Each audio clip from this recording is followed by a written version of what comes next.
Okay, let's go everyone. हाँ जी sir. तो sir ऐसा है, आज अपने जो क्लास में डिस्कशन करने लग रहे हैं ना, the name of the topic is theory of income and employment. इसको एग्रीगेट डिमांड भी बोलते हैं। अगर आप लोग लॉजिकली सोचो तो ये केनेशियन इकोनॉमिक्स के अंदर आता है और ये नेशनल इनकम का ही दूसरा पहलू है। मतलब समझ लो, जहां नेशनल इनकम खत्म होता है वहीं पर यह टॉपिक शुरू होता है। वेयर नेशनल इनकम एंड्स, वहां पर दिस टॉपिक बिगिंस। तो they are so closely related, they are so closely related. पहले इस टॉपिक पे कुछ देर बात करेंगे। सर क्या इस टॉपिक में ग्राफ का अंडरस्टैंडिंग रेलिवेंट है? बहुत ज्यादा। न्यूमेरिकल्स है? हाँ। ठीक है। तो सर चलिए, सही है, फिर इतना बता दिए, स्टार्ट करते हैं बातचीत को। Keynesian theory of income determination या theory of income and employment as we call it, है ना, Keynesian theory of income determination या theory of income and employment as we call it. इसमें सबसे पहले आपका टॉपिक अगर क्लियर करना है, आपको दो वर्ड्स, दो कॉन्सेप्ट्स समझना पड़ेगा। दो कॉन्सेप्ट्स, दो वर्ड्स, और दोनों का मीनिंग आपको समझना पड़ेगा। The words are aggregate demand and aggregate supply. Aggregate demand and aggregate supply, ये दोनों जो शब्द है, इसका मतलब और इसके बारे में आपको सब कुछ समझना पड़ेगा before you understand this topic. Simple, मैं पहले बात खत्म करता हूं। बेसिक कॉन्सेप्ट है, हाँ, लिखवा दूंगा, डेफिनेशंस बता दूंगा, लिख लेना। एग्रीगेट डिमांड मतलब लोग। लोग, जब मैं यहां पे लोग बोल रहा हूं तो मैं चार सेक्टर्स की बात कर रहा हूं। कितने सेक्टर्स? चार सेक्टर्स। हाउस होल्ड्स, मतलब मेरे आपके जैसे लोग। फर्म्स, बिजनेसेस, गवर्नमेंट और रेस्ट ऑफ द वर्ल्ड। सामान तो सब खरीदता है, बात को समझिएगा। मेरे आपके जैसे लोग हो, हाउस होल्ड्स, बिजनेसेस हो, फर्म्स, गवर्नमेंट और rest of the world. Product के लिए, किसी प्रोडक्ट के लिए डिमांड, किसी प्रोडक्ट के लिए खर्चा, तो ये सारे सेक्टर्स करते हैं कि कोई एक सेक्टर करता है? सर सारे सेक्टर्स करते हैं। एग्जाम्पल, मेरे और आपके जैसे हाउस होल्ड्स लोग जो है, हम लोग जो है खाने पीने का सामान, पहनने का कपड़ा, घर का बेसिक यूटिलिटी का सामान हम लोग खरीदते रहते हैं। That is consumption expenditure. That is consumption expenditure. Consumption expenditure. Firms, firms मतलब बिजनेसेस, खर्चा ये लोग भी करते हैं, पर इन लोग का जो खर्चा का नेचर होता है जनरली वो इन्वेस्टमेंट होता है। एग्जाम्पल, कोई रॉ मटेरियल खरीदा, कोई मशीनरी खरीदा, कोई प्लांट एंड फर्नीचर फिक्सचर्स लगाया, फर्म्स का भी खर्चा होता है। जनरली अपने इसको इन्वेस्टमेंट एक्सपेंडिचर बोलते हैं। गवर्नमेंट का खर्चा, अब चाहे गवर्नमेंट कंजम्पशन पे करे या इन्वेस्टमेंट पे करे, गवर्नमेंट का भी खर्चा होता है। और रेस्ट ऑफ द वर्ल्ड यानी नेट एक्सपोर्ट्स भी होता है। तो डिमांड तो भैया चारों एक्सपोर्ट कब हो रहा है? जब कोई डिमांड क्रिएट हुआ। सोच के देखो एक बार फिर से, हेलो, रोक रहा हूं बात को। एक्सपोर्ट कब हो रहा है सोचो, जब कहीं सोसाइटी में, इकोनॉमी में कहीं ना कहीं कोई डिमांड क्रिएट कर रहा है। तो एग्रीगेट डिमांड के चार पहलू हैं: consumption expenditure, investment expenditure, government expenditure, net exports. Consumption expenditure, investment expenditure, government expenditure, net exports. इन सबको जब आप जोड़ते हो, आपका बनता है एग्रीगेट डिमांड। Aggregate demand. तो अगर कोई मुझसे पूछे कि एग्रीगेट डिमांड क्या है, मैं बार बार बोल रहा हूं, ये जो टॉपिक है थ्योरी ऑफ इनकम डिटर्मिनेशन या थ्योरी ऑफ एग्रीगेट डिमांड, जब तक आपको एडी और एएस समझ में नहीं आएगा तब तक ये चैप्टर नहीं हो पाएगा। तो अगर मेरे को सिंपली कोई बोले कि एग्रीगेट डिमांड का डेफिनेशन बोलिए, तो मैं बोलूंगा aggregate demand refers to the, लिखवाऊंगा पर पहले आप लोग को सुनना पड़ेगा। Aggregate demand refers to the, और चेक करिएगा कि जो मैंने समझाया है वो उसी के साथ एग्जैक्टली मैच कर रहा है कि नहीं कर रहा है बात। मैंने बोला aggregate demand refers to the value of all final goods and services that are planned to be purchased by, that are planned to be purchased by all the sectors in a given economy at a particular point of time. इस बात को दिमाग में stay रखवाने के लिए एक बार मैं definition बोल रहा हूं, ठीक है ना, एक बार मैं डेफिनेशन बोल रहा हूं, ये अपने लोग लिखेंगे। उसके बाद ना मैं ये चैप्टर कहां से शुरू हुआ, क्योंकि एडीएएस समझाए बिना ना इस चैप्टर का इतिहास समझाने में मजा नहीं आएगा, आपको समझने में मजा नहीं आएगा। ये चैप्टर किसके दिमाग में आया और क्यों आया, उसके पहले आप लोग ये बात लिखिए। Aggregate demand refers to the total value of aggregate demand aggregate demand aggregate demand refers to the aggregate demand refers to the total value aggregate demand refers to the total value of all final goods and services refers to the total value of all final goods and services. Aggregate demand refers to the total value of all final goods and services of all final goods and services of all final goods and services that are planned to be purchased all final goods and services that are planned to be purchased all final goods and services that are planned to be purchased that are planned to be purchased by all the sectors of economy that are planned to be purchased that are planned to be purchased that are planned to be purchased by all the sectors of the economy that are planned to be purchased by all the sectors of economy at a given level of income at a given level of income over a given time at a given level of income over a given time at a given level of income over a given time at a given level of income over a given time. तो दोस्तों मैंने अभी आप लोगों को समझाया है aggregate demand का मतलब एग्रीगेट डिमांड का मतलब। एक बात और सोच के देखना, जब भी इकोनॉमी में डिमांड अराइज होता है क्या खर्चा नहीं होता है? सोच के देखो, जब भी इकोनॉमी में डिमांड अराइज होता है क्या खर्चा नहीं होता है? होता है। इसीलिए याद रखिएगा, aggregate demand is also called aggregate expenditure. Aggregate demand is also called as aggregate expenditure. Aggregate demand is also called as aggregate expenditure.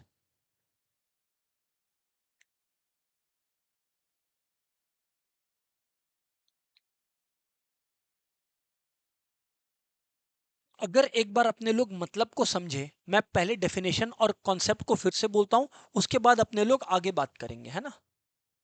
Aggregate demand और एग्रीगेट सप्लाई दो कॉन्सेप्ट अपने समझ रहे हैं। एग्रीगेट डिमांड का मतलब अपने समझे हैं total value of all final goods and services. फिर से बोलता हूं, total value of all final goods and services total value of all final goods and services total value of all final goods and services total value of all final goods and services total value of all final goods and services that are planned to be purchased by that are planned to be purchased by that are planned to be purchased by different sectors of the economy by the different sectors of the economy during a given period of time at a given level of income या at a given level of income during a given period of time. Aggregate demand का मतलब है चाहे house hold sector हो, चाहे firms हो, चाहे government हो, चाहे रेस्ट ऑफ द वर्ल्ड हो, इन लोग एट एनी मोमेंट जो खरीदने की प्लानिंग कर रहे हैं, जो खर्चने की प्लानिंग कर रहे हैं, उन सबको अगर ऐड कर दे, उन सबके अमाउंट को अगर ऐड कर दे तो एग्रीगेट डिमांड निकल कर आता है। तो क्या निकल कर आता है? एग्रीगेट डिमांड निकल के आता है। तो एग्रीगेट डिमांड निकल कर आता है। समझ आ गया? एग्रीगेट डिमांड को हम लोग एग्रीगेट एक्सपेंडिचर भी बोलते हैं। एग्रीगेट डिमांड को हम लोग एग्रीगेट एक्सपेंडिचर भी बोलते हैं।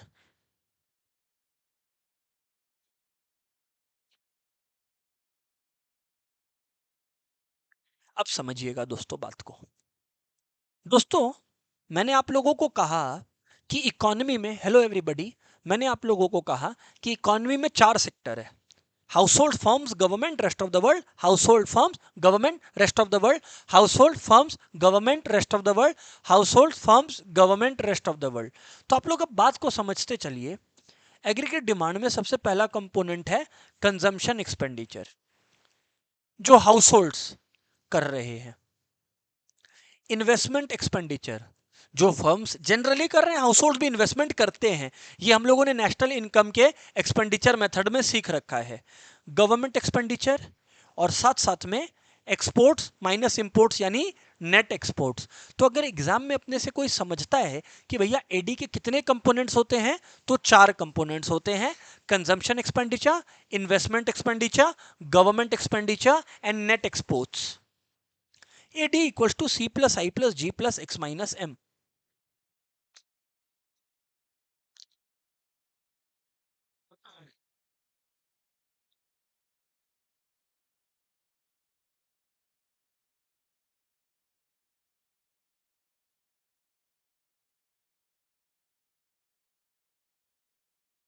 आ गया क्या समझ में? तो एग्रीगेट डिमांड के ये 4 कंपोनेंट्स होते हैं, सी हो गया कंजम्पशन, आई हो गया इन्वेस्टमेंट, जी हो गया गवर्नमेंट और एक्स माइनस एम हो गया नेट एक्सपोर्ट्स। कहानी समझ में आया क्या? ओके। अब मैं आपसे बात कर रहा हूं एग्रीगेट सप्लाई का। पहले एक बात आपको बता दूं, एमसीक्यूज के लिए बेहद इंपॉर्टेंट है। Aggregate supply is nothing but national income. लिखना नहीं है, ये मैं लिखवा दूंगा अपने आप बोलते बोलते, बट मैं बात बता रहा हूं आपको। Aggregate supply is nothing but national income. आप सोचिए, जब डिमांड अराइज होता है तो खर्चा होता है। एक बार फिर बोलें, जब डिमांड अराइज होता है तब खर्चा होता है। जब डिमांड अराइज होता है तब क्या होता है? खर्चा होता है। जब डिमांड अराइज होता है तब खर्चा होता है। एक और बार बोलूं, जब डिमांड अराइज होता है तब खर्चा होता है, पर जब सप्लाई अराइज होता है तब इनकम होता है। फॉर एग्जाम्पल अगर आप लोग इस क्लास को देखो, जिन लोग इस क्लास की रिकॉर्डिंग देखेंगे ध्यान से सुनिएगा। मैं अगर कोई सामान आपसे परचेज कर रहा हूं, फॉर एग्जाम्पल आप लोग अभी जब ये क्लास देख रहे हो, आप लोग ये लेक्चर को कंज्यूम कर रहे हो, आपका demand for this lecture has arose, वो हो गया आपका एग्रीगेट डिमांड, या उसका सम हो गया एक्सपेंडिचर, क्योंकि डिमांड है ये एक्सपेंडिचर है। पर जब मैं सप्लाई कर रहा हूं तो मेरे लिए इनकम जनरेट हो रहा है, तो सप्लाई का कॉनोटेशन इनकम है, मतलब सप्लाई इनकम से रिलेटेड है, डिमांड एक्सपेंडिचर से रिलेटेड है। खैर अब पॉइंट पर आता हूं, aggregate supply is the total amount of goods and services produced in the economy। जरा सोच कर देखिए नेशनल इनकम की क्लास के बारे में। नेशनल इनकम में भी तो यही बात हुआ था कि national income is nothing but the value of goods and services produced in the economy. मैंने जब एग्रीगेट सप्लाई का डेफिनेशन बोला तो मैंने और क्या कहा? यही तो कहा। तो अगर अपने लिखना चाहे तो अपने लिखेंगे aggregate supply indicates the total amount of goods and services। aggregate supply indicates the total amount of aggregate supply indicates the total amount of goods and services। aggregate supply indicates the total amount of goods and services। aggregate supply indicates the total amount of goods and services। aggregate supply indicates the total amount of goods and services produced within the economy produced within the economy produced within the economy produced within the economy। aggregate supply indicates the total amount of goods and services produced within the economy। aggregate supply indicates the total amount of goods and services produced within the economy। aggregate supply indicates the total amount of goods and services produced within the economy at a given time period at a given time period It represents national income. It represents national income. It represents national income. It represents national income. It represents national income. Aggregate supply represents national income. Aggregate supply represents national income.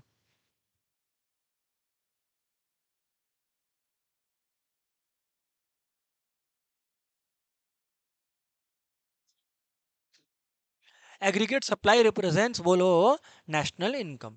Sir समझ में आ गया। चलिए अब थोड़ा सा पीछे आ जाता हूं। एक बार ये इंश्योर करने के लिए क्लास में सबके दिमाग में ये सेट हो चुका है, गलती नहीं करेंगे। एक बार लास्ट टाइम मैं दोनों का डेफिनेशन बोल रहा हूं। लगभग इधर उधर जा सकता हूं, बट डेफिनेशन यही लिखा है कि aggregate demand refers to the total value of all final goods and services which are consumed या that the different sectors of the economy are planning to buy at a particular time period. क्योंकि demand है तो they are planning to buy, demand है तो they are planning to buy, and aggregate supply is what they are producing. Aggregate supply refers to the total value of या monetary value of all final goods and services produced in the economy at a given time period. Demand में planning to buy और supply में produced, demand में और supply में planning to produce. आगे बढ़ो sir, अब आप आगे बात करो सर, अब है ना। एक बात समझो, जब मैंने ये कहा आपको कि एग्रीगेट सप्लाई कुछ नहीं बल्कि नेशनल इनकम का ही भाई है, एग्रीगेट सप्लाई कुछ नहीं बल्कि नेशनल इनकम का ही भाई है, तो फिर एक बात खुल गया यहां पर क्लास में कि इनकम है, एग्रीगेट सप्लाई इनकम है, aggregate supply is representing income. Income के दोस्तों दो हिस्से होते हैं, फिर से बोलूं, इनकम के दो हिस्से होते हैं। आज मैंने भी अगर कुछ पैसे कमाए तो मैं उसको दो ही हिस्सों में बांटूंगा। सिंपलिस्टिक बात कर रहा हूं अभी। पहला, मैं कुछ खर्चों के लिए यूज करूंगा, मैंने ये जो कपड़े खरीदे हैं, या कुछ पैसों को मैं सेव करूंगा। कोई भी इनकम का यही दो अल्टीमेट अंजाम होता है।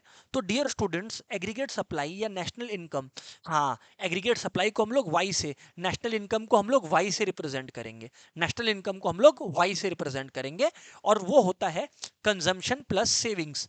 कंजम्पशन प्लस सेविंग्स, सी है कंजम्पशन और एस है सेविंग्स, सी है कंजम्पशन और एस है savings.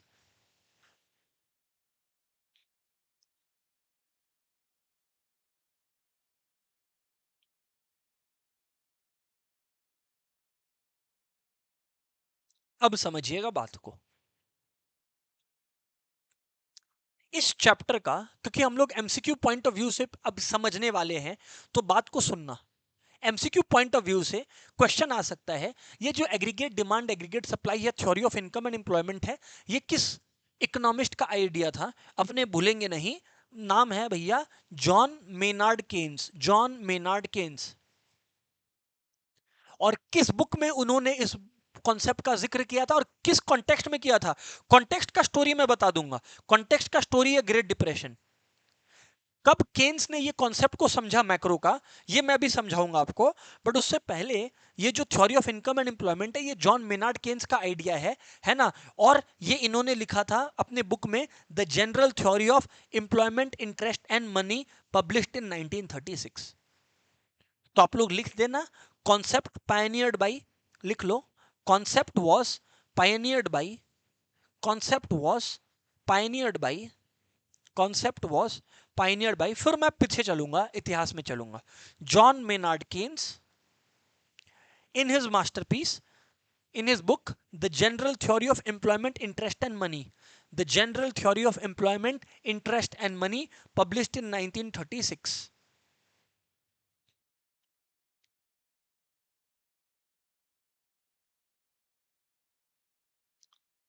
Published in 1936, published in 1936, published in 1936। Sir हमें ये बात तो क्लियर है सर, सर ये बात तो बिल्कुल क्लियर है सर। चलिए बहुत बढ़िया है, अगर इतना कॉन्सेप्ट क्लियर है तो आगे बढ़ता हूं। अभी आप लोग कायदे से सुनेंगे बात को। दोस्तों, व्हेन वी डिस्कस दिस, अभी एग्रीगेट डिमांड एग्रीगेट सप्लाई समझ आ गया। अभी इसका इतिहास क्या है, आइए मैं आपको चलता हूं ग्रेट डिप्रेशन की स्टोरी बताने के लिए। ग्रेट डिप्रेशन की स्टोरी क्या पीरियड था? यूएस का, यूएस का टाइम पीरियड था 1920s का, 1920 के करीब का। यूएस में इस पीरियड को, ये खाली आपको ये चैप्टर का अंदर का बात समझने में हेल्प करेगा, इसका कोई एग्जाम रेलिवेंस नहीं है इस स्टोरी का। 1920s का कहानी है, जहां ये क्यों आया, ये चैप्टर क्यों आया, ये किताब क्यों लिखा, अगर कोई ये जानने में इंटरेस्ट है तो बता रहा हूं। 1920s में यूएस में ग्रेट डिप्रेशन आया, बट क्यों आया? 1930s में आया एक्चुअली, बट क्यों आया? 1920s का पीरियड यूएस में एक नंबर पीरियड था, ब्रिलियंट पीरियड था। इनफैक्ट यूएसए में इस पीरियड को रोरिंग ट्वेंटीज बोलते थे। रोरिंग ट्वेंटीज इसलिए कहा करते थे बिकॉज इस समय अमेरिका का मार्केट बेहद बढ़िया कर रहा था। American markets were performing exceedingly well. सबके पास जॉब्स थे, कंपनियां प्रॉफिट्स कर रही थी, सबकी सैलरीज बढ़िया थी। सर ये तो बढ़िया बढ़िया बात कर रहे हो आप, तो इसमें डिप्रेशन कहां से आ गया? समझो बात को। दो तरीके के लोग हुए इस दौरान। नंबर वन, जिन लोगों को स्टॉक मार्केट्स का आइडिया होता था, क्योंकि कंपनी अच्छा कर रही थी तो जनरली स्टॉक मार्केट्स हर शेयर का प्राइस को बढ़ाता ही था। जिन लोगों को ज्ञान था स्टॉक मार्केट्स का, वो लोग तो स्टॉक मार्केट में पैसे डालते थे। जो अज्ञानी लोग थे, बस पर पैसा था उनके पास, पर उनको स्टॉक मार्केट का कुछ आइडिया नहीं था, उन लोग क्या करते थे, मान लीजिए ये पेन है, ये पेन नहीं, ये एक शेयर है किसी कंपनी की। अब वो लोग भी स्टॉक मार्केट में घुस गए कि हम भी पैसा कमाएंगे। मैं पैसा डाला, आप भी डाले, वो भी डाला, हर कोई को पैसा कमाना है। क्यों? क्योंकि कंपनियां तो अच्छी कर रही है, पैसा तो सभी का बन रहा है। पर आप सोच के देखो, अगर ये पेन एक ही टू पीस है, आप बोल रहे हो 50 रुपया में लोगे, वो बोल रही है 100 रुपया में, वो बोल रही है 500 में, तो पेन का कीमत तो 200 ही था, क्योंकि सभी को ये पेन चाहिए, तो ये दाम 1000, 2000, 1 लाख चला गया। इसी तरह से शेयर्स का प्राइसेस इन्फ्लेट हो जाता था, कंपनी के शेयर्स हाई वैल्यूज पर बिकने लग रहे थे। लेकिन एक बात बताइए, क्या कंपनी लाइफ टाइम अच्छा कर सकती है? नहीं। 1930s में ये ग्रोथ में रुकावट आया, तब कंपनी का शेयर प्राइसेस गिरना शुरू हुआ, और जो शेयर होल्डर्स ने हाई वैल्यूज पर 20 रुपया के शेयर पर 5000 रुपया जिसने लगाया था, अब उसको तो 30 रुपया ही वापस मिल रहा है।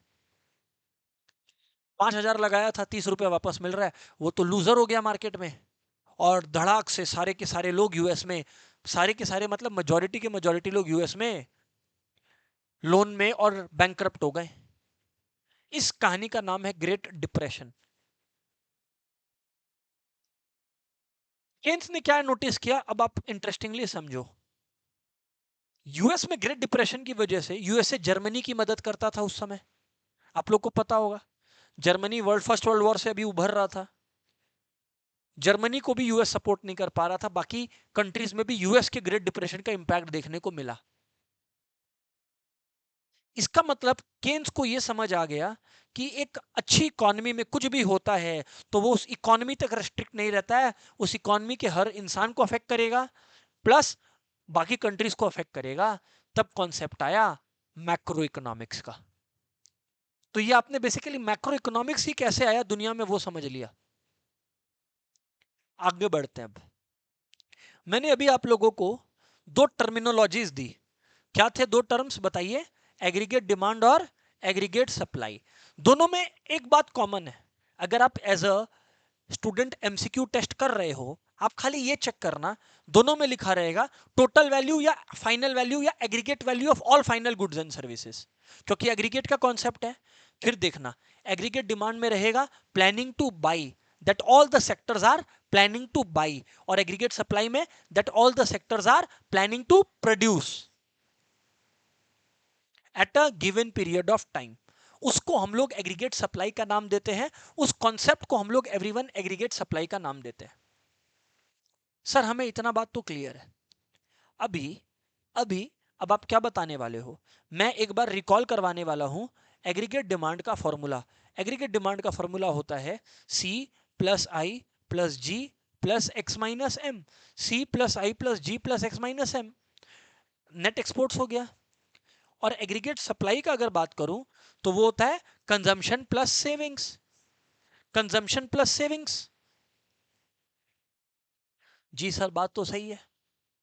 एग्रीगेट डिमांड होता है consumption expenditure, investment expenditure, government और नेट एक्सपोर्ट्स, और एग्रीगेट सप्लाई होता है कंजम्पशन प्लस सेविंग्स। सर हमें ये बात तो बिल्कुल क्रिस्टल क्लियर है। अब हम लोग अब एंटर करेंगे एक कॉन्सेप्ट के अंदर जिसका नाम है कंजम्पशन, जिसका नाम है कंजम्पशन, बाकी सारी चीजों को भूलकर। अब हम लोग हेडिंग डालेंगे कंजम्पशन, बट उसके पहले हेडिंग डालेंगे कंजम्पशन, उसमें कोई दिक्कत नहीं है। एक दो एमसीक्यूज हम लोगों से हो रहा है क्या, एक बार ये देखने का चेष्टा करते हैं ना, क्या बोलते हैं? एक दो एमसीक्यू सॉल्व करने का कोशिश करते हैं, देखते हैं कि भैया अपने से बन रहा है कि नहीं बन रहा है। आइए एक एमसीक्यू, कुछ एमसीक्यूज मैंने रख रखा है, आइए देखते हैं। In a simple two sector economy, wow, in a simple two sector economy the ex ante aggregate demand. Sir ये एग्जांटे वर्ड क्या है ये मैं बता दूंगा, इसको अभी इग्नोर करके चलो, इसकी वजह से आपका आंसर नहीं रुकेगा। In a simple two-sector economy, aggregate demand for all final goods or aggregate expenditure, क्योंकि मैंने बोला था आपको aggregate demand is nothing but aggregate expenditure, can be calculated as C plus I, C plus G, I plus G, C plus I plus G plus X minus M. Come on, बताइए students, online में मैं देखना चाह रहा हूं। देखो भैया, बात बड़ा सिंपल है। क्वेश्चन ने अगर नहीं बोला होता टू सेक्टर ना, तो मैं तो खुशी खुशी C plus I plus G plus X minus M mark कर दिया होता। हो सकता है आप में से कुछ लोगों ने बोला हो सर अभी तो आप यही सिखाए, पर रुक जाओ, पिक्चर अभी बाकी है।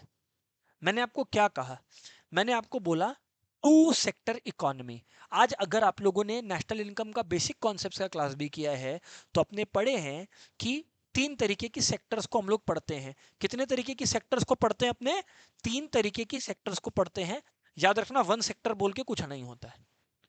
तो हम लोगों ने पढ़ा है तीन सेक्टर, उसमें पहला सेक्टर, पहला केस है टू सेक्टर वर्ल्ड, दूसरा केस है थ्री सेक्टर वर्ल्ड, और लास्ट केस है फोर सेक्टर वर्ल्ड।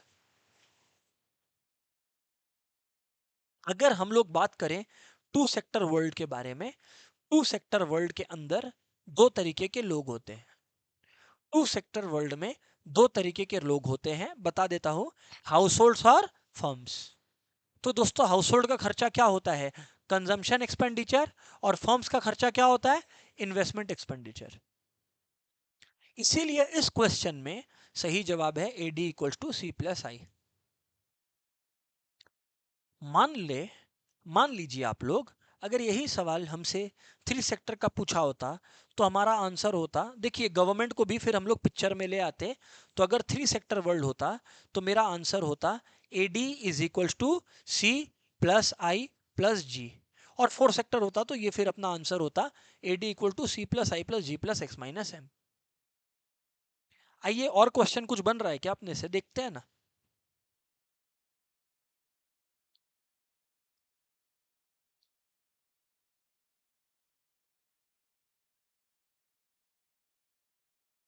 क्योंकि जितना आपने पढ़े हैं उसी के बेसिस पर क्वेश्चंस कर पाएंगे ना।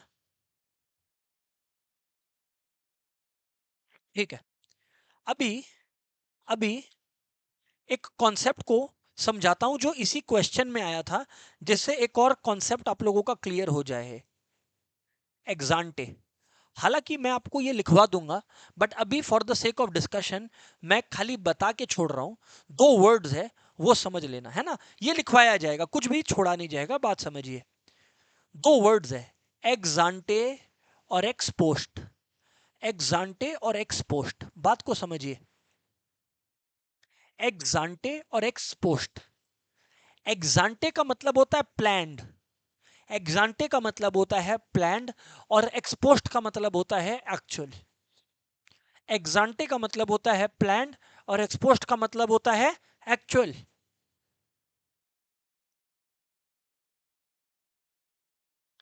एग्जांटे का मतलब होता है प्लान्ड और एक्सपोस्ट का मतलब होता है एक्चुअल। तो अब इसका मतलब क्या है मैं आपको समझाता हूं। कहीं पर भी उन्होंने कहा एग्जांटे डिमांड, मतलब डिमांड या खर्चा जो लोग करने का प्लानिंग कर रहे हैं, अभी तक किए हैं क्या, नहीं किए हैं। Ex ante is a prediction for the future, it is an estimated concept. तो मान लो मैंने कहा आपको एक कॉन्सेप्ट, ऐसे ही मैंने कहा एग्जांटे कंजम्पशन, तो एग्जांटे कंजम्पशन का मतलब है प्लान्ड कंजम्पशन, और एक्सपोस्ट का मतलब होता है एक्चुअल कंजम्पशन। तो एग्जांटे फ्यूचर देखता है, एक्सपोस्ट पास्ट बताता है। Ex post is actual, ex ante is planned. Simple भाषा में बोलता हूं, अगर किसी ने कहा ex ante demand in the economy is 500 units, ex ante demand economy में 500 यूनिट्स है, इसका मतलब होता है कि लोग इकोनॉमी में सारे सेक्टर्स मिलके किसी कमोडिटी का या सारे कमोडिटीज का 500 यूनिट खरीदने की प्लानिंग कर रहे हैं एग्जांटे। यहीं पर मैं अब ऐड कर देता हूं एक वर्ड, रिप्लेस कर देता हूं एक वर्ड, एक्सपोस्ट। मैं अब एक स्टेटमेंट देता हूं, ex post demand in the economy 450 units. इसका मतलब जो लोग असल में यूनिट्स खरीद रहे हैं किसी कमोडिटी की, वो 450 यूनिट्स है, 450 यूनिट्स है। तो एग्जांटे का लेना देना प्लानिंग से है, एक्सपोस्ट का लेना देना एक्चुअल से है।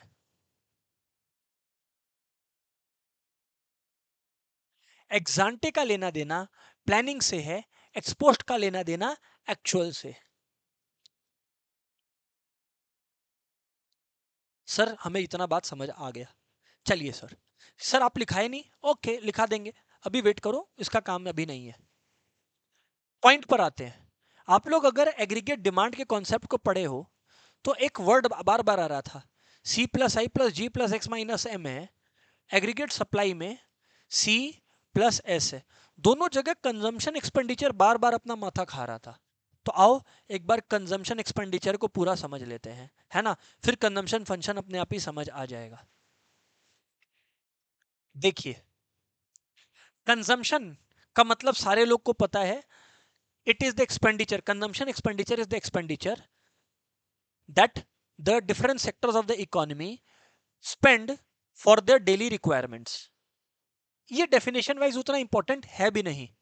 इंपॉर्टेंट है एग्जाम में कंजम्पशन फंक्शन, इंपॉर्टेंट है एग्जाम में कंजम्पशन फंक्शन। एक बात बताता हूं आपको, जब भी इकोनॉमिक्स में फंक्शन वर्ड आ जाता है ना, फंक्शन वर्ड मतलब वो कुछ रिलेशनशिप का बात कर रहा है, मतलब वो कुछ रिलेशनशिप का बात कर रहा है। जब भी इकोनॉमिक्स में फंक्शन वर्ड आ जाता है मतलब वो किसी रिलेशनशिप का बात कर रहा है। कंजम्पशन फंक्शन बात करता है relationship between consumption and disposable income. Consumption function बात करता है relationship between consumption and disposable income. Consumption function बात करता है relationship between consumption and disposable income. Sir आप क्या बात कर रहे हो, क्या कंजम्पशन और डिस्पोजेबल इनकम रिलेटेड है? हाँ है। उसके पहले उसके पहले उसके पहले अपने लोग इस बात को नोट कर लेंगे, consumption function describes the functional relationship between consumption spending and disposable income. Consumption function describes the functional relationship between consumption spending and disposable income. Consumption function describes the functional relationship between consumption spending and disposable income. Consumption function describes the functional relationship between consumption spending and disposable income.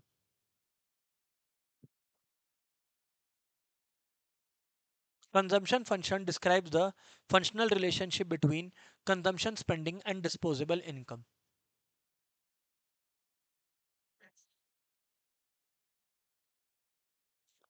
Sir अब आप हमें बात समझाएं आगे, sir अब आप हमें बात समझाएं आगे। ठीक है चलिए दोस्तों, कंजम्पशन आप सिंपल में समझ लो दो तरीके का होता है। हेलो एवरीबॉडी, कंजम्पशन जो है वो दो तरीके का होता है। यहां पर मैं लिख कर भी दिखाया हूं, एक मिनट ना, ये रहा। कंजम्पशन दोस्तों दो तरीके का होता है, C equals to A plus B Y. C equals to A plus B Y, इसको इक्वेशन ऑफ कंजम्पशन बोलते हैं, इक्वेशन ऑफ कंजम्पशन बोलते हैं, इक्वेशन ऑफ कंजम्पशन बोलते हैं। सर ये ए प्लस बी वाई है क्या सर? वही तो बता रहे हैं, C equals to A plus B Y है। अब दोस्तों बात को समझिएगा, कंजम्पशन में ए का मतलब होता है ऑटोनॉमस कंजम्पशन, ए का मतलब होता है ऑटोनॉमस कंजम्पशन, ए का मतलब होता है ऑटोनॉमस कंजम्पशन।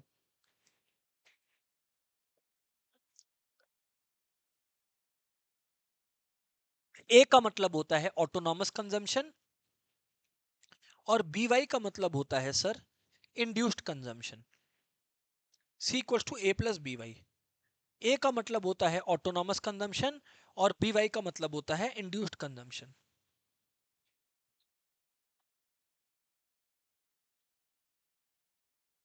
सर पर ये एग्जैक्टली है क्या? C equals to A plus B Y है क्या? आपने हमें कहा C equals to A plus B Y लिखने को, लिखा हम लोग। मतलब क्या है सर इस पूरे चीज का? C equals to A plus B Y का मतलब क्या है सर एग्जैक्टली? आओ समझो। आओ अब इस पूरी कॉन्सेप्ट को खोलते हैं। हाँ, C equal to A plus B Y पे फोकस रहना चाहिए और कुछ आपको नहीं दिखना चाहिए यहाँ पर। जो इंसान इकोनॉमी में कमा रहा है या जो इंसान इकोनॉमी में नहीं कमा रहा है, दोनों के लिए एक बात कॉमन है। दोनों को अपना बेसिक नेसेसिटीज और बेसिक जरूरत पूरा करने के लिए खर्चा तो करना ही पड़ेगा, चाहे वो कमाता हो चाहे वो नहीं कमाता हो। उसे ऑटोनॉमस कंजम्पशन कहते हैं या ए से रिप्रेजेंट करते हैं। ऑटोनॉमस कंजम्पशन का मतलब होता है वो कंजम्पशन जिसका इनकम से कोई लेना देना नहीं है। सर ऐसा कैसे पॉसिबल है? एग्जांपल दे देता हूं अभी। आप लोग स्टूडेंट्स लोग क्लास कर रहे हैं, मेरा मानना है सारे नहीं तो जितने स्टूडेंट्स लोग क्लास कर रहे हैं उसमें से 100 में से 95 स्टूडेंट्स अभी अर्न नहीं करते हैं। 100 में से 95 से 98% स्टूडेंट्स लोग अर्न नहीं करते हैं। बट क्या आपका डे टू डे खर्चा नहीं है? खाने पीने का खर्चा हो गया, आपके कपड़े का खर्चा हो गया। उसको बोलते हैं ऑटोनॉमस कंजम्पशन। जो आपका हो ही रहा है, इममटीरियल है कि आपका इनकम है कि नहीं है। कोई इंसान, चलिए एक इंसान के बारे में बात करते हैं, इज वेरी पुअर, उसका कोई जॉब ही नहीं है, ना कोई फैमिली मेंबर है, पर वो भी खाता पीता नहीं है क्या? अब वो खा पी कैसे भी सकता है? हो सकता है वो उसके लिए बेग करता हो सकता है वो उसके लिए लोन ले रखा हो सकता है वो अपना कुछ पास्ट सेविंग्स का इस्तेमाल कर रहा हो। पर आप लोग अग्री करिएगा कि बेसिक सर्वाइवल के लिए खर्चा तो सबको करना पड़ता है। उस हिस्से को खर्चे के ऑटोनॉमस कंजम्पशन बोलते हैं। सिंपल भाषा में बताऊं तो जैसे फॉर एग्जांपल ये जो कपड़ा है, ये कपड़े का जरूरत हर इंसान को है, तो वो चाहे लोन लेके करेगा, अपने पुरानी सेविंग्स को लेके यूज करके करेगा, पर कपड़ा तो उसको चाहिए ही चाहिए। Autonomous consumption is that consumption which does not depend on the level of income. Autonomous consumption refers to that consumption which does not depend on the level of income. Autonomous consumption refers to that consumption which does not depend on the level of income. Autonomous consumption refers to that consumption which does not depend on the level of income.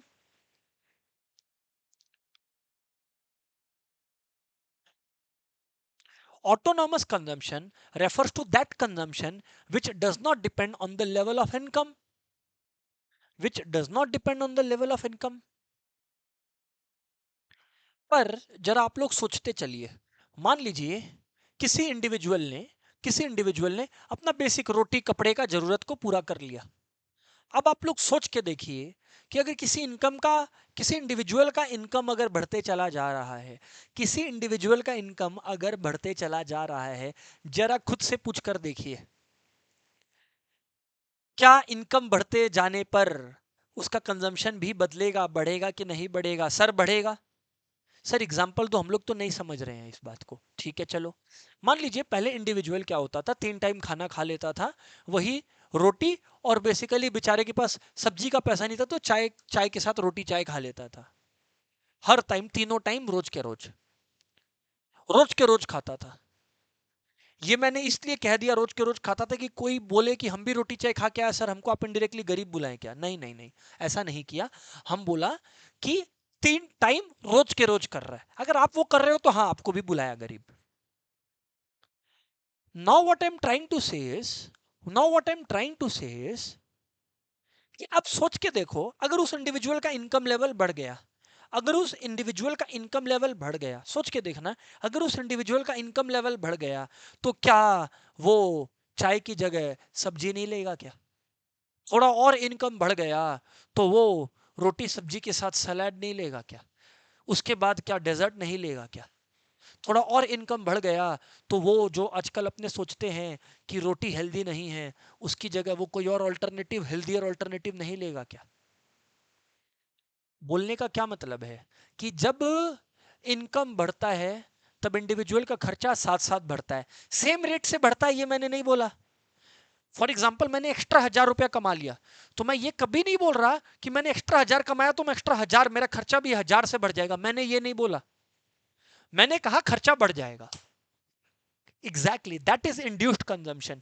Induced consumption समझिएगा, autonomous consumption वो खर्चा था जिसका income से कोई लेना देना नहीं था। ऑटोनॉमस कंजम्पशन वो खर्चा था जिसका इनकम से कोई लेना देना नहीं था। ऑटोनॉमस कंजम्पशन वो खर्चा था जिसका इनकम से कोई लेना देना नहीं था। इंड्यूस्ड कंजम्पशन वो खर्चा है जो इनकम के साथ बदलते चला जाएगा, जो इनकम के साथ बदलते चला जाएगा। आप ईयर में, एक साल में आप कितनी रोटी खा रहे हो, कितना चावल खा रहे हो, वो आपका ऑटोनॉमस कंजम्पशन है, क्योंकि उतना आपको चाहिए ही चाहिए आपका पेट भरने के लिए। पर आप ईयर में कितने ट्रिप्स कर रहे हो, ईयर में आप कितना जो ज्यादा है कपड़े का कलेक्शन मेंटेन कर रहे हो, वो आपका इंड्यूस्ड कंजम्पशन है, क्योंकि वो आपका इनकम के साथ बदलते चला जाएगा। Induced consumption refers to that consumption which changes with the level of income. Induced consumption refers to that consumption that changes with the level of income. Induced consumption refers to the consumption that changes with the level of income. Induced consumption refers to that consumption which changes with the level of income.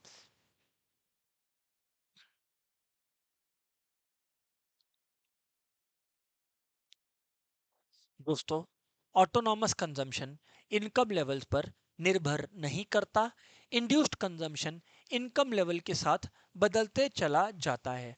Autonomous consumption income level पर निर्भर नहीं करता। Induced consumption income level के साथ बदलता चला जाता है।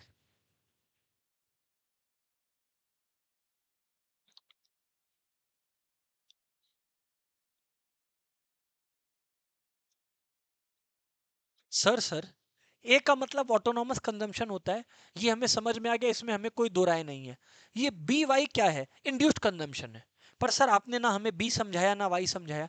वाई तो मैंने आपको बता दिया इनकम को बोलते हैं, वाई तो मैंने आपको बता दिया इनकम को बोलते हैं, वाई तो मैंने आपको बता दिया इनकम को बोलते हैं, है ना। और ए मैंने आपको बता दिया ऑटोनॉमस कंजम्पशन को बोलते हैं। ए मैंने आपको बता दिया ऑटोनॉमस कंजम्पशन को बोलते हैं। C equals to A plus B Y.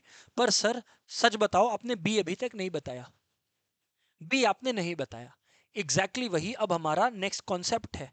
B समझना ही हमारा नेक्स्ट कॉन्सेप्ट है।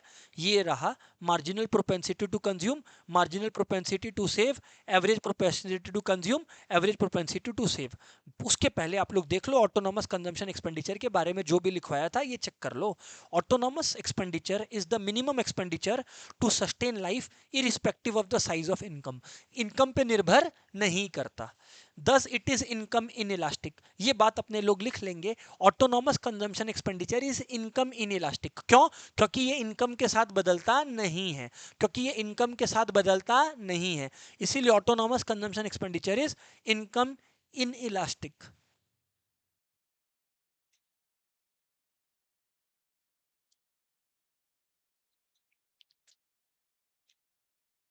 सर अब आप क्या पढ़ाएंगे सर? मैं अब आपको चार कॉन्सेप्ट्स बैक टू बैक पढ़ाऊंगा विच आर वेरी इजी, अगर सुनने को तैयार हो तो। चार कॉन्सेप्ट्स पढ़ाने वाला हूं, लिख देता हूं यहां पर, हेडिंग अगर आप डालना चाहो तो डाल सकते हो। वो चार कॉन्सेप्ट्स का नाम है APC, APS, MPC, MPS. APC, APS, MPC, MPS. इसको मैं न्यूमेरिकली भी डेमोन्स्ट्रेट करूंगा इस बड़े टेबल में, पर उसके पहले एक छोटे टेबल के थ्रू समझाऊंगा।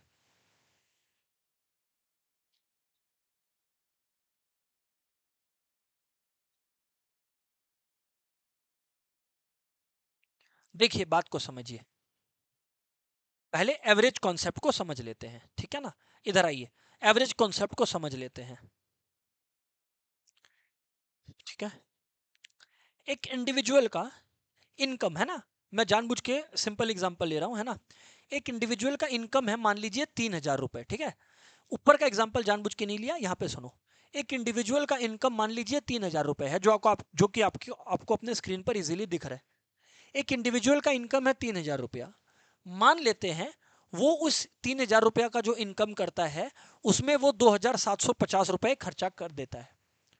तो अगर मैं आपसे एक सवाल पूछूं कि हर एक रुपया कमाने पर वो कितना खर्चा करता है, मैं अगर आपसे ये सवाल पूछूं हर एक रुपया कमाने पर वो कितना खर्चा करता है, तो आप क्या बोलेंगे? सर सिंपल है, 2750 बाई 3000, यानी कि average propensity to consume. APC का मतलब होता है average propensity to consume. APC का फुल फॉर्म होता है average propensity to consume. APC का फुल फॉर्म होता है average propensity to consume. APC का फुल फॉर्म होता है average propensity to consume. APC का फुल फॉर्म होता है एवरेज प्रोपेंसिटी टू कंज्यूम, और इसका फॉर्मूला है C divided by Y. C divided by Y इसका फॉर्मूला है। इसमें आप लोग देखिए सर, खर्चा इसने 2,750 रुपए किए और इनकम इसने किया 3,000 रुपए, तो 0.92 आया। एपीसी का 0.92 आना क्या दिखाता है? आप लोग देखिए, एपीसी का 0.92 आना क्या दिखाता है? अगर सरल भाषा में समझाए तो ये इंडिविजुअल अगर टोटल में 1 रुपए कमाता है तो उसमें 92 पैसे वो खर्चा कर देता है। और सिंपल, अगर ये इंडिविजुअल 100 रुपए कमाता है तो उसमें से 92 रुपीज ये खर्चा कर देता है। ये होता है 0.92 का मतलब जितना भी ये कमाता है उसका 92% ये खर्च देता है। ये है एपीसी का मतलब। It is consumption by income. APC equals to consumption by income. C मतलब कंजम्पशन, वाई मतलब इनकम। सी मतलब कंजम्पशन, वाई मतलब इनकम। मजा तो तब आएगा जब अब मैं आपको थोड़ा सा ऊपर लेकर चलूं। आप लोग देखिए, शुरुआत में किसी भी इंडिविजुअल का इनकम क्या होता है बताइए? जीरो। लेकिन एक बात बताइए, जब इनकम जीरो है, जब इनकम जीरो है, जब इनकम जीरो है, तो कंजम्पशन जीरो होगा कि जीरो से ज्यादा होगा? एक क्वेश्चन हुआ। इनकम अगर जीरो हुआ तो कंजम्पशन जीरो होगा या जीरो से ज्यादा होगा?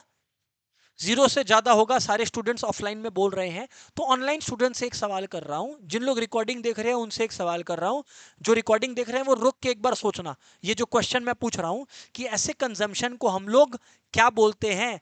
ऐसे कंजम्पशन को ऑनलाइन वालों क्या बोलते हैं जो जीरो इनकम पर भी इनकर हो रहा है? ऐसे कंजम्पशन को ऑनलाइन वालों क्या बोलते हैं? रिकॉर्डिंग वाले रोक के सोचना।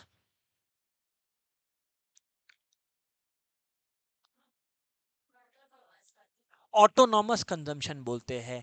तो अगर कभी भी एक टेबल दिया रहे और आपको बोला जाए कि भैया ऑटोनॉमस कंजम्पशन बताओ, तो ये मत बोलिएगा अरे हमें नहीं पता। ये देखिए कि जब इनकम जीरो है तो भी वो अगला खर्चा कितना कर रहा है, जो खर्चा कर रहा होगा वो उसका ऑटोनॉमस कंजम्पशन है। और मजे की बात तो आपको तब लगेगी जब आप एपीसी को सी बाई वाई लगा के करोगे और आपको पता चलेगा इन्फिनिटी आ रहा है। क्योंकि कंजम्पशन तो 500 है, ऊपर वाला पॉजिटिव है, पर इनकम जीरो है। मतलब एपीसी क्या है? इन्फिनिटी। क्योंकि दुनिया में कोई भी चीज बाय जीरो इन्फिनिटी होता है। सो अब इससे एक एमसीक्यू का क्वेश्चन बन गया, can APC be infinity? Yes, no, maybe, no, of course yes. फिर APC APC is infinity when consumption is positive, zero, negative. Consumption is positive, income is zero. Consumption is positive, income is zero.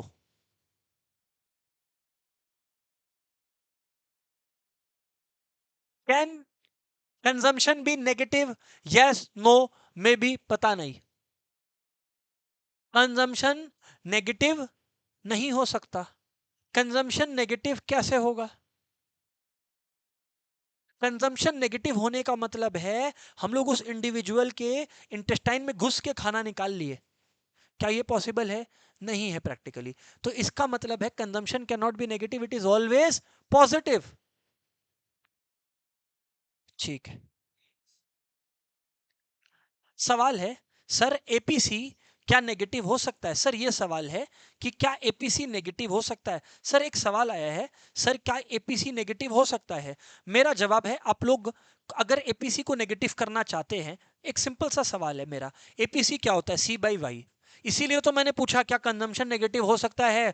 Consumption कभी भी negative नहीं हो सकता। क्या income कभी भी negative हो सकता है?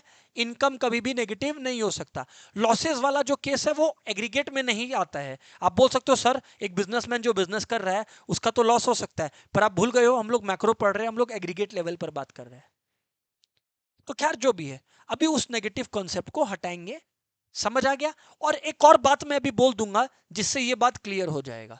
खैर पहले याद रख लीजिए APC equals to C by Y. एक एग्जांपल, अब देखिए यहां पे इनकम है 10,000 और खर्चा है 8,000, तो एपीसी क्या होगा? 8,000 बाई 10,000 यानी कि 0.8।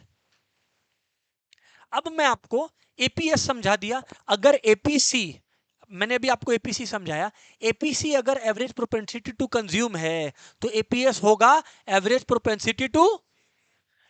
एपीसी दिखाता है कंज्यूमर का खर्चा करने का इच्छा, एपीसी दिखाता है कंज्यूमर का खर्चा करने का इच्छा, तो एपीएस दिखाएगा कंज्यूमर के बचाने का इच्छा। एपीएस होगा फ्रेंड्स, जैसे एपीसी है सी बाई वाई, वैसे एपीएस होगा एस बाई वाई, वैसे एपीएस होगा एस बाई वाई। जैसे एपीसी होता है सी बाई वाई, वैसे एपीएस होगा फ्रेंड्स एस बाई वाई।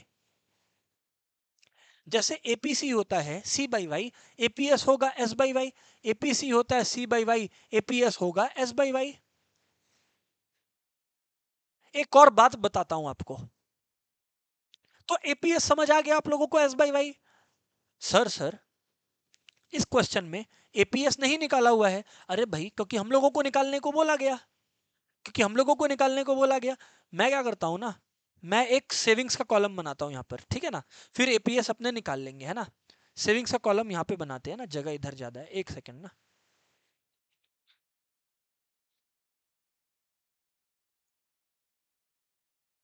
हाँ जी, दो कॉलम बना लेते हैं। एक सेविंग्स का, सेविंग्स निकल कर आ जाएगा तब हम लोग जो है, जब सेविंग्स निकल कर आ जाएगा, एस निकल कर आ जाएगा, तब हम लोग एपीएस भी निकाल पाएंगे, ठीक है ना। अभी सीधी बात, नो बकवास। आप लोग सारे के सारे दोस्त जानते हैं, आज ही मैंने बताया एग्रीगेट सप्लाई। एग्रीगेट सप्लाई को प्यार से हमने क्या कहा था? इनकम या नेशनल इनकम। एग्रीगेट सप्लाई को क्या कहा था प्यार से? इनकम या नेशनल इनकम, जिसके दो हिस्से होते हैं, बताइए, कंजम्पशन प्लस सेविंग्स। तो कल को मुझको अगर कोई सेविंग्स निकालने बोलता है तो सेविंग्स होता है इनकम माइनस कंजम्पशन, सेविंग होता है इनकम माइनस कंजम्पशन, सेविंग्स होता है इनकम माइनस कंजम्पशन, सेविंग्स होता है इनकम माइनस कंजम्पशन। सोच के देखिए, इनकम है 0, कंजम्पशन है 500, तो सेविंग्स कितना हुआ? -500।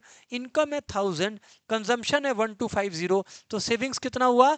-250। सर सेविंग्स नेगेटिव कैसे हो पा रहा है? सेविंग्स नेगेटिव को डिस सेविंग्स बोलते हैं, और सेविंग्स नेगेटिव ऐसे हो पा रहा है कि मैंने पुराने बचाए हुए पैसों को खर्चा करना शुरू कर दिया है। ऑप्शन वन, सिंपल, पुराने बचाए हुए पैसे को मैंने अब खर्चा करना शुरू कर दिया है। आगे देखिए, income minus consumption 0, 3,000 minus 2,750 250, 6,000 minus 5,000 1,000, savings positive, और 10,000 माइनस 8,000 यानी 2,000, सेविंग्स हो गया पॉजिटिव। और एपीएस आप लोग जानते हो क्या होता है? एस बाई वाई होता है। अच्छा, सेविंग्स है -500 और इनकम है 0, तो सेविंग्स ये क्या हो गया? Minus infinity. फिर -250 बाई 100, -250 बाई 100, इसका मतलब क्या हो गया? -0.25। सेविंग्स बाय इनकम 0/2000 क्या होता है? 0। सर 250, सर 250/3000 क्या होता है? जरा बताना, 250/3000 कितना होता है?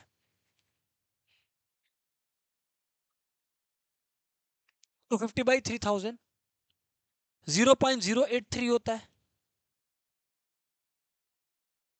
या 0.08 पे रोक देता हूँ ना, ठीक है। एक मजे की चीज दिखाऊंगा इसलिए वी आर डूइंग दिस, है ना। अभी आपको एक मजे का चीज देखने को मिलेगा, है ना। फिर 1000/6000, ये आपका 0.167 आएगा, मतलब लगभग लगभग 0.7 आएगा, लगभग लगभग 0.17 सॉरी। 1000/6000, यस और नो। और 2000/10,000 कितना होता है बताइए? 0.20।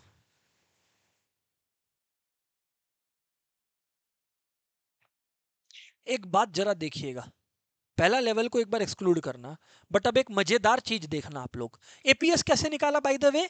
सेविंग्स डिवाइडेड बाय इनकम करके, total savings divided by total income करके, total savings divided by total income करके, total savings divided by total income करके। अब एक मजे की चीज देखो तुम लोग, मैं अगर एपीएस -0.25 को एपीसी के साथ जोड़ता हूं, 1.25 प्लस माइनस 0.25 1 आएगा। और देखो 1 प्लस 0 कितना हो रहा है? 1। 0.92 प्लस 0.08 क्या होता है? 1। 0.83 प्लस 0.17 क्या होता है? 1। 0.80 प्लस 0.20 क्या होता है? 1।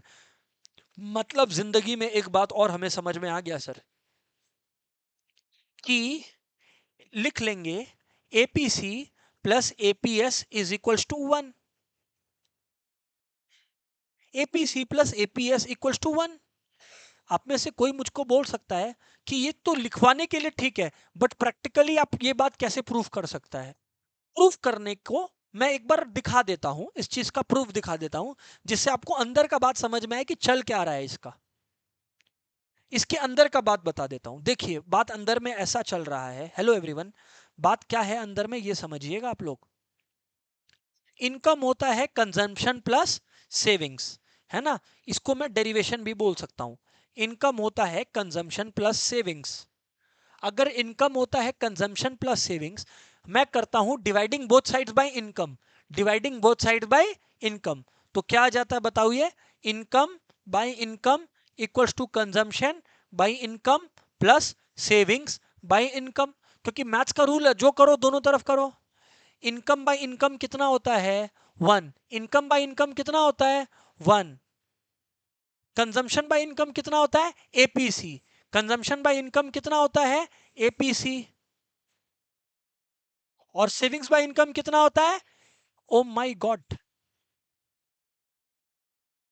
ये लॉजिक है, ये डेरिवेशन है, कि आप लोग शुरू करेंगे income equals to consumption of plus saving से, और जब dividing both sides by consumption करिएगा तो income by sorry by income करिएगा तो इनकम बाय इनकम 1 हो गया, कंजम्पशन बाय इनकम एपीसी हो गया, सेविंग्स बाय इनकम एपीएस हो गया, तो एपीसी प्लस एपीएस आ गया 1।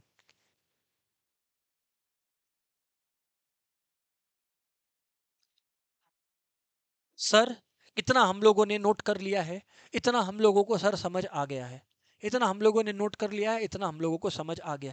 चलो फिर आगे बढ़ता हूं। सर सर हम लोग दो कॉन्सेप्ट सर हम लोग दो कॉन्सेप्ट और देख रहे हैं, which is what sir? Which is MPC and MPS. MPC और एमपीएस क्या होता है? इकोनॉमिक्स में एम का मतलब मार्जिनल होता है, तो एमपीसी होता है मार्जिनल प्रोपेंसिटी टू कंज्यूम, और एमपीएस होता है marginal propensity to save. MPC होता है marginal propensity to consume, MPS होता है marginal propensity to save.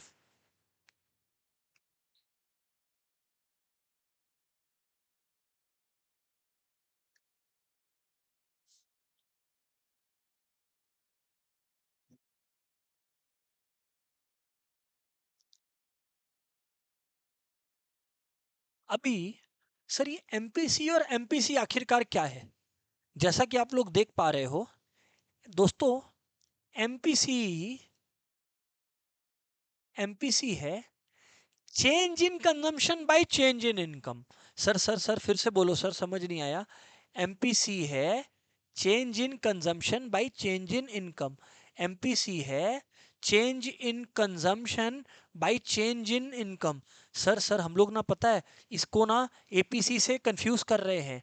APC है total consumption bye total income, जबकि एमपीसी है change in consumption by change in income.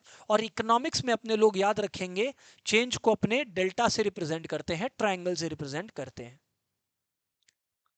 Sir MPC हो गया change in consumption by change in income. Sir एक बात पूछे, हम लोग बोले एक बात आपको, सच सच बोलो सर, इसको रियल लाइफ में मतलब में बताइए ना, ये बड़ा अजीब लग रहा है।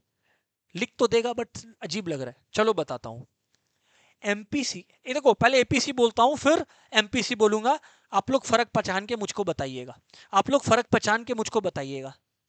हिंदी में बोलता हूं, एपीसी कहता है कि अगर मैं 100 रुपए कमाता हूं, तो टोटल में अगर मैंने 100 रुपए कमाए, अगर टोटल में मैंने 100 रुपए कमाए, तो 100 रुपए का कितना हिस्सा मैंने खर्चा कर दिया, वो है एपीसी। एमपीसी कहता है कि भाई तुम कितना कमाया मतलब नहीं है। एमपीसी बोलता है अगर तुमने एक्स्ट्रा 100 रुपए कमाए, एमपीसी कहता है अगर तुमने एक्स्ट्रा 100 रुपए कमाए, एमपीसी कहता है अगर तुमने एक्स्ट्रा 100 रुपए कमाए, एमपीसी कहता है अगर तुमने एक्स्ट्रा 100 रुपए कमाए तो उस एक्स्ट्रा 100 रुपए का कितना हिस्सा तुम खर्च दोगे, वो एमपीसी है। एपीसी को लेना देना है इस बात से कि मैं अपने टोटल इनकम का कितना हिस्सा खर्चा कर देता हूं। एमपीसी को इस बात से लेना देना है कि मैं जो एक्स्ट्रा इनकम कमाया, जो ऑलरेडी कमा रहा था उससे एक्स्ट्रा जो कमाया, उस एक्स्ट्रा का कितना हिस्सा मैंने खर्च दिया, उसे एमपीसी कहते हैं।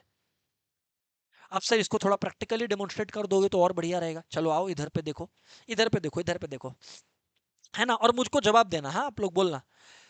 इनकम मैंने कितना कमाया टोटल, 2000। जब मैंने 2000 रुपए टोटल इनकम कमाए तो मैंने खर्च कितने दिए, 2000। अब आप देखिए मैंने कितने कमाए, 3000। तो मुझको ये बताइए कि मैंने एक्स्ट्रा कितना कमाया। अरे एक्स्ट्रा कितना कमाया, 1000। और जब मैंने 1000 एक्स्ट्रा कमाया, दोस्तों जब मैंने 1000 एक्स्ट्रा कमाया तो उसमें कितना एक्स्ट्रा मैंने खर्च दिया, 750। तो क्या मैं कह सकता हूं कि एक्स्ट्रा 1000 का मैंने 750 खर्चा कर दिया। इस रेशियो को एमपीसी कहा जाता है, 750/1000। आइए फिर से देख लेते हैं, फिर से देख लेते हैं। आइए पहले मैं कितना कमा रहा था, 0। इधर देखते चलो, इधर देखते चलो आप लोग, इधर देखते चलो। पहले मैं कितने कमा रहा था, 0। जब मैं 0 कमा रहा था तो भूल जाओ उसको। तब मैंने कितना एक्स्ट्रा कमाया, जब 1000 कमाने लगा तो मैंने 1000 एक्स्ट्रा कमाया। अच्छा, जब मैं कुछ नहीं कमा रहा था तब मैं 500 खर्च रहा था, अब मैं 1250 खर्च रहा हूं। तो मैंने कितना खर्चा बढ़ाया, 750 से। जब इनकम 1000 से बढ़ा तो कंजम्पशन 750 से बढ़ा। इस रेशियो को निकाल लीजिए, इस रेशियो को निकाल लीजिए। देखिए 750 से कंजम्पशन बढ़ा तो 750/1000, 0.75। इसीलिए जीरो लेवल ऑफ इनकम पे ना एमपीसी कैलकुलेट होता है ना एमपीएस कैलकुलेट होता है। क्योंकि एमपीसी और एमपीएस कैलकुलेट कब होता है, एमपीसी एमपीसी क्या दिखाता है, change in consumption by change in income. अरे जब आप जीरो पर हो तब कोई चेंज है क्या, नहीं। इसीलिए जब जीरो पे हो तो एमपीसी और एमपीएस पे बस डैश लगा दिया करेंगे। आइए और कैलकुलेशन देखते हैं हम लोग। इधर देखें आप लोग, जरा इधर देखें। इनकम 3000 था, इनकम 3000 से कितना बढ़ा, 3000 और। तब मेरा कंजम्पशन कितना और बढ़ा, लगभग लगभग 2250 रुपए। देख लो इनकम मेरा कितने से बढ़ा, 3000 से, है ना, 3000 से। और मेरा जो खर्चा मैं देख पा रहा हूं वो कितने से बढ़ा, कितने से खर्चा बढ़ा, 2250 से, 2250 से। तो जो मेरा एमपीसी निकल कर आएगा वो निकल कर आएगा 2250/3000। जरा बताना कितना आता है 2250/3000, 0.75 आ रहा है। इसको हम लोग बोलते हैं एमपीसी। फिर से मैंने एक्स्ट्रा 6000 से 10000 कमाए, तो एक्स्ट्रा कितने कमाए, 4000। मैंने एक्स्ट्रा 4000 कमाया, खर्चा मैंने कितना कर दिया, 3000। तो 3000/4000 कितना आया, 0.75। तो एमपीसी हो गया change in consumption by change in income. तो कॉमन सेंस आपका आपको बोलेगा एमपीएस होगा change in savings bye change in income. और मजे की बात बताऊं आपको क्या, एमपीसी प्लस एमपीएस क्या होता है, 1 होता है। एमपीसी प्लस एमपीएस क्या होता है, एमपीसी प्लस एमपीएस क्या होता है, 1। एमपीसी प्लस एमपीएस क्या होता है, 1। मजे का बात देखो ना, अगर एमपीसी 0.75 आया, आप लोग चेक करो, तो एमपीएस ऑटोमेटिकली 0.25 आएगा। ये बात याद रखेंगे कि जीरो लेवल ऑफ इनकम पे एमपीसी भी कुछ नहीं होगा और एमपीएस भी कुछ नहीं होगा, क्योंकि एमपीसी और एमपीएस तो चेंज को रिप्रेजेंट करते हैं। आइए 0.75, 0.25। सर इसका भी डेरिवेशन आप दिखा दे तो अच्छा रहता। तो चलिए मैं लिख देता हूं आप लोगों के लिए, derivation of MPC plus MPS equals to 1। 2 line का तो है, जिससे कॉन्सेप्ट आपको समझ आए। कॉन्सेप्ट समझते हो तो याद इजीली रहता है। देखे स्टार्ट उसी गाने से करेंगे हम लोग, क्या कि consumption plus savings is equals to income. Consumption plus savings equals to income. फिर हम लोग लिखेंगे taking delta both sides. Delta का मतलब होता है चेंज, डेल्टा का मतलब होता है चेंज, डेल्टा का मतलब होता है चेंज। तो मैं लिखा टेकिंग डेल्टा बोथ साइड्स, तो हमारा हो गया change in consumption plus change in savings equals to change in income. अगर मैं दोनों साइड्स को अब dividing dividing both sides by delta Y, अगर मैं दोनों को डेल्टा वाई से डिवाइड करता हूं तो आप लोग चेक करो आपका क्या निकल कर आता है। तो आपका निकल कर आता है delta Y by delta Y. हाँ या ना, dividing both sides by delta Y करने से। और मजे की बात है, अगर आप लोगों को याद है तो delta C by delta Y होता है MPC. Delta C by delta Y क्या होता है? MPC. Delta C by delta Y क्या होता है? MPC. Delta C by delta Y MPC. Delta C by delta Y MPC और delta S by delta Y MPS equals to 1। और अब मैं आपको एक खुलासा कर दूं, याद करिए C equals to A plus B Y आप लोगों का ऊपर में लिखा हुआ था, यस और no? C equals to A plus B Y आप लोगों का ऊपर में लिखा हुआ था, यस और no? C equals to A plus B Y आप लोगों का ऊपर में लिखा हुआ था, यस और नो? मैंने बोला था मैं बी नहीं बताया हूं आपको, एमपीसी ही इज बी। बी को ही एमपीसी बोलते हैं, बी को ही एमपीसी बोलते हैं, बी को ही एमपीसी बोलते हैं। तो वहां पर जो बी छूटा हुआ था, अब आप लोग लिख सकते हो एमपीसी। एमपीसी क्या दिखाता है? Change in consumption by change in income का ratio. MPC is the ratio of change in consumption to change in income. Sir इससे क्या हमारा कोई सम सॉल्व हो जाएगा? आओ देख लेते हैं, आओ देख लेता है।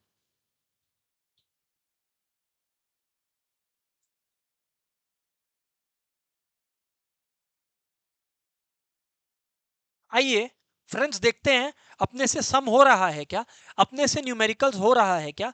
Let's find it out everybody, let's find it out कि अपने से न्यूमेरिकल हो रहा है क्या। लेट्स सी इफ एपीएस, ठीक है भैया, एपीएस कितना दिया हुआ है हमें? 0.375 दिया है। इनकम हमें कितना दिया हुआ है? 1800 दिया हुआ है। और बोल रहा है कि एक काम करो, कंजम्पशन निकाल कर बताओ, कंजम्पशन निकाल कर बताओ। सारे के सारे लोग ट्राई करेंगे, सॉल्व करेंगे। जिन लोग रिकॉर्डिंग देख रहे हैं रोक के सॉल्व कीजिए और ये बेसिक डेटा को कॉपी कीजिए।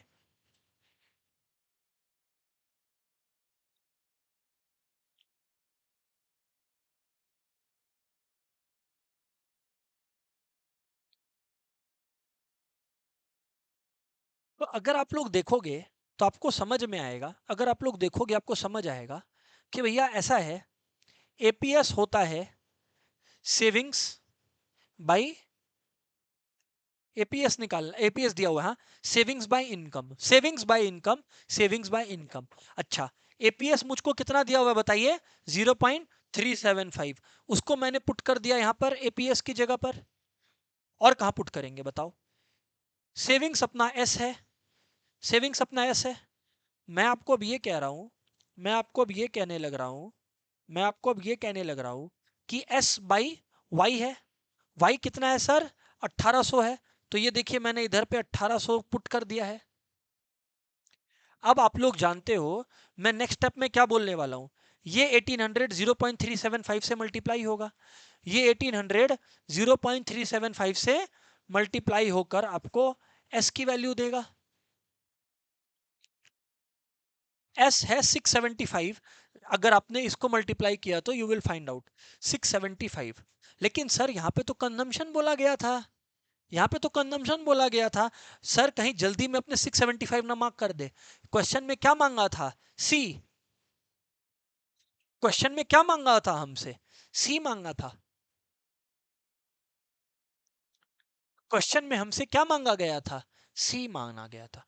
अगर हमसे क्वेश्चन में सी मांगा गया था और अगर हमने 675 मार्क कर दिया तो एग्जामिनर भी हमें सी ही समझेगा।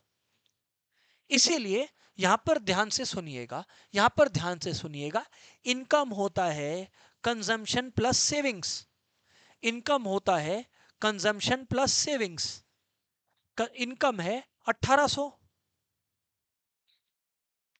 कंजम्पशन मालूम नहीं, सेविंग्स पता है कितना था? 675। तो अगर ऐसा बात है तो कंजम्पशन हो गया 1800 माइनस 675, आई थिंक ये 1125 आ रहा है as per calculations. 1125 is our answer, C will be the answer.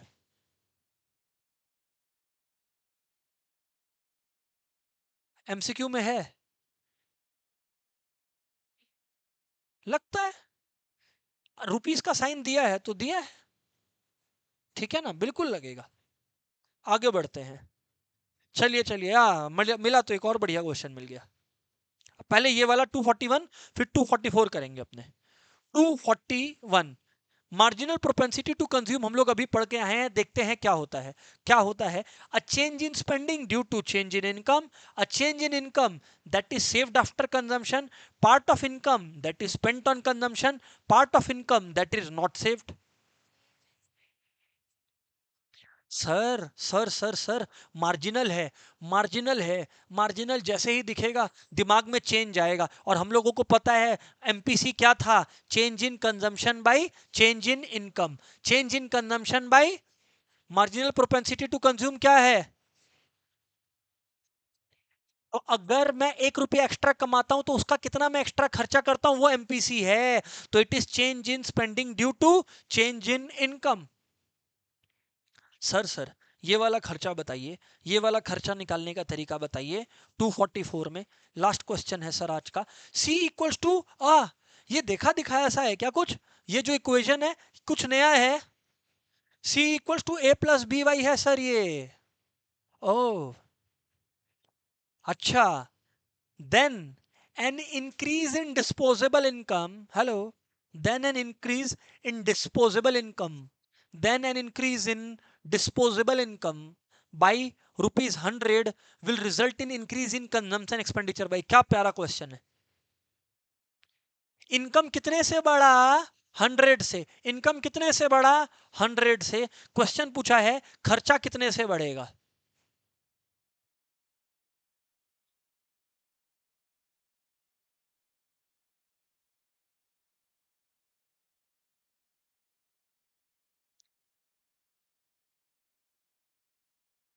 Income अगर 100 से बढ़ा, इनकम अगर 100 से बढ़ा, इनकम अगर 100 से बढ़ा, इनकम अगर 100 से बढ़ा, तो खर्चा कितने से बढ़ेगा? तो खर्चा कितने से बढ़ेगा? सर हम लोग एक बात बोलें, हम लोग एक बात बोलें सर, हम बोला बोलो बोलो बोलो, रिलैक्स। सर आप एक काम करो, 20 लिखा प्लस 0.5 लिखो, और इनकम कितना दिया हुआ है सर? 100। जीरो, ये टोटल इनकम को रिप्रेजेंट कर रहा है, चेंज इन इनकम को नहीं।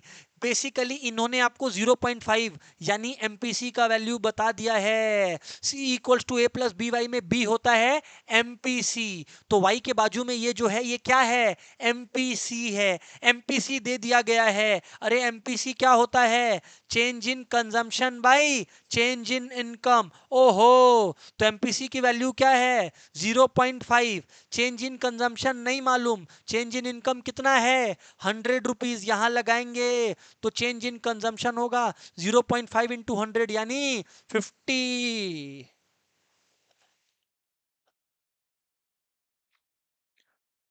सर कैसे समझ में आया? क्योंकि C equals to A plus B Y था। क्वेश्चन बेचारा चिल्ला चिल्ला के थक गया कि भैया increase in increase in increase in increase in बोलते ही तुम्हारे आत्मा को पूछना चाहिए, अरे भाई अगर तुम यहां वैल्यू लगा भी देते, ये C तो कंजम्पशन एक्सपेंडिचर टोटल देता है, एडिशनल थोड़ी देता है। एडिशनल कंजम्पशन एक्सपेंडिचर निकालने के लिए तो आपको डेल्टा सी यूज करना पड़ता है ना। यहां तो आप सी यूज किए हो, ये तो टोटल कंजम्पशन है, चेंज इन कंजम्पशन नहीं है। और मैंने अभी बताया था C equals to A plus B Y में B है 0.5, तो change in consumption by change in income, change in income में 100 आया, change in consumption equals to 50। दोस्तों आज का क्लास यहीं रोकेंगे, दैट्स इट, गुड बाय। बाकी पार्ट नेक्स्ट पार्ट में कंप्लीट करेंगे।